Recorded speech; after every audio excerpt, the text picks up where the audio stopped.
Matthew picks this up and gives us the information about it. So I'd like for you now to follow along with me, if you will. During the first 3.5 years, I want to bring you down and give you just a little bit of information here, and then we'll go on with it, all right? In verse 10, and then shall many be offended and shall betray one another. We're in 24th chapter of Matthew. Shall hate one another. You'll find out there'll be hatred, like your mother would lie about you. You will lie about your mother. You would even kill her or your family when this time comes. Let me ask you something, folks. You think you're not close and see the birth pains? Doesn't a woman have labor pains before she gives birth? You're seeing the labor pains in this world right before the birth of the rapture. How many, we never heard of a son killing his parents when I was a boy. Do you know what? You have never seen such rebellion of children against their parents who love them more than anything in the world. You're living in a time when you have a generation that knows not the Lord, a generation of rebellious children that have come up through the philosophy of the hippie generation, and you're seeing that today. You think you're not influenced with it?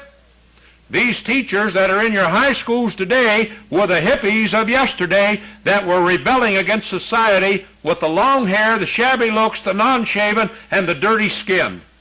Never taken a bath. That's what you have. They've cleaned themselves up now, but their philosophy mentally is the same as it was in the 60s.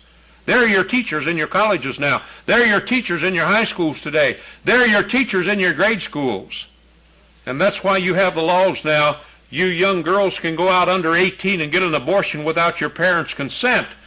And it's a funny thing, we're so screwed up, and I say that literally, we're fouled up in our minds. If you're my child and you're under 18, if you do anything wrong, you know, I'm held responsible for you.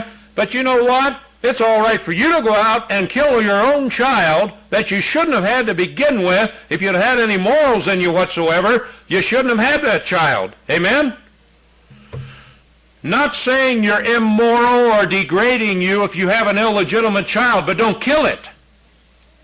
Don't kill it because of your decision. At least, if you want to do that, at least take the responsibility and raise it. Amen? Anything wrong with that? Let's throw the blame on somebody else. Let a doctor whack it to pieces and pull it out of the fetus and flush it down the toilet, and you go home with a clear conscience. You got rocks in your head. Have we progressed that far up the ladder from the monkey? I think we went down back to him, don't you? In fact, I think he's a credit to most of us. I wouldn't see a monkey do that to his child. What about you?